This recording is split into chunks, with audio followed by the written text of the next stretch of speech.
চলতি মৌসুমে পর্যাপ্ত লবণ উৎপাদন হলেও মাঠ পর্যায়ে মজুত করে রাখায় আসন্ন কোরবানির ঈদে পশুর চামড়ায় ব্যবহৃত লবণের দাম বেড়েছে।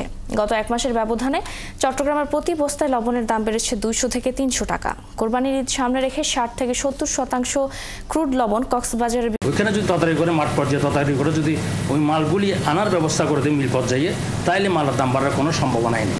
আগে মাত্রাতিরিক্তভাবে কমে যাওয়া ক্রুডের দাম এখন কৃষক এবং মাঝিরা সমন্বয় করছে, আর তাই পরিশোধিত লবণের দাম কিছুটা বেড়েছে বলে দাবি বিসিকের। শিল্প লবণের একটু চাহিদা বাড়বে চামড়ার কারণে, স্বাভাবিকের তুলনায় কিছুটা দাম বৃদ্ধি পাবেই। এটা প্রত্যেকেই সুবিধাটা নিতে চাইবে, প্রত্যেকেই ঈদের সিজনটাতে কিছুটা অতিরিক্ত বেনিফিশিয়াল হওয়ার চেষ্টা করে। মহানগরী ও জেলা মিলে এবছর চট্টগ্রামে প্রায় 6 লাখ পশু কোরবানির লক্ষ্যমাত্রা ধরা হয়েছে।